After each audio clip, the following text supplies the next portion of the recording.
महोदय, मैं एक पहाड़ी क्षेत्र हिमाचल प्रदेश से आता हूँ, जहाँ पर किसानों के पास बहुत छोटी छोटी ज़मीनें हैं। आज देश में लगभग 2.5 लाख किसानों ने पिछले 9 वर्षों में आत्महत्याएं की हैं।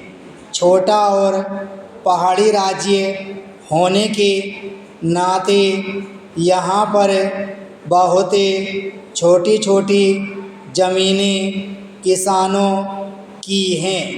पिछले कुछ वर्षों से वहाँ पर बंदरों का आतंक एक बहुत गंभीर समस्या बन गई है। वहाँ पर अधिकतर किसानों ने खेतीबाड़ी करनी छोड़ दी है। हमने कई बार केंद्र की सरकार को लिखकर दिया कि वाइल्ड लाइफ एक्ट में बदलाव लाया जाए और जो मनरेगा की स्कीम है उसके अंतर्गत भी वहाँ के किसानों का प्रावधान किया जाए, जिससे वे अपने खेतों की रक्षा कर सकें। केंद्र की सरकार ने एक बार फिर भी कोई उचित कदम नहीं उठाया। आज यह हालत हो गई है कि बड़ी तादाद में बंदर एक साथ आते हैं, लोगों के ऊपर हमला करते हैं। लोगों का घरों में रहना मुश्किल हो गया है।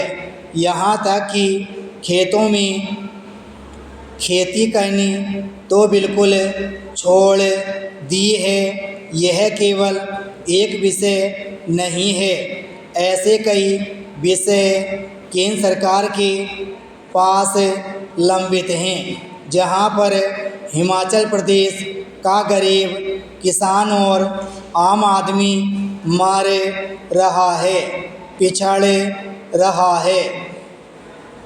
मैं आपके माध्यम से इस विषय पर वापस आकर केवल इतना कहना चाहता हूँ कि अनदेखी हर विषय के साथ साथ किसानों की भी हो रही है।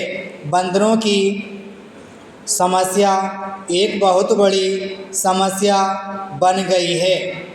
वाइल्ड लाइफ एक्ट में बदलाव करना चाहिए और मनरेगा में प्रावधान करना चाहिए ताकि लोग खेती कर सकें तथा देश को और अनाज दे सकें, अपना जीवन बसर कर सकें।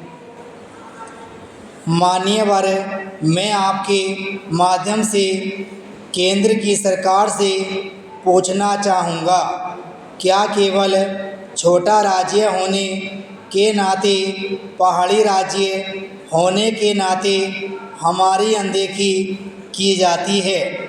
चाहे रेलवे की बात हो, उसमें भी 64 वर्षों में केवल 40 किलोमीटर रेलवे लाइन बन पाई। हमारी सड़कों के रखरखाव के लिए कोई पैसा नहीं मिल पाता है। सेना में भर्ती करने के लिए आप जनसंख्या के आधार पर उनको कहते हैं। इस समय बारिश का मौसम है। यहाँ बैठे हुए सभी माननीय सांसदगण जानते हैं कि जब से अपने संसदीय क्षेत्रों में सड़क रास्ते से जाते हैं तो सभी सड़कों पर बड़ी संख्या में पशु सड़कों पर बैठे मिल जाते हैं। परिणाम होता है कि जब वाहन तेज़ी से चलते हैं तो वाहन चालकों की दुर्घटना में मृत्यु हो जाती है। विराम पैराचिन्ह।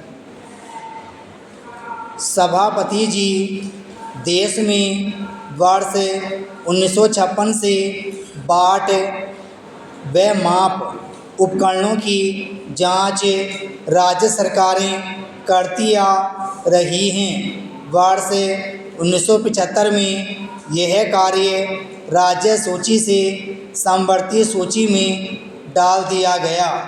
विधिक माप विज्ञान अधिनियम 2009 में संसद की स्थायी समिति के 2 बार स्पष्ट मना करने के बावजूद भी बाट व माप जांचने का कार्य राज्यों से लेकर प्राइवेट एजेंसियों को देने का प्रावधान रख दिया।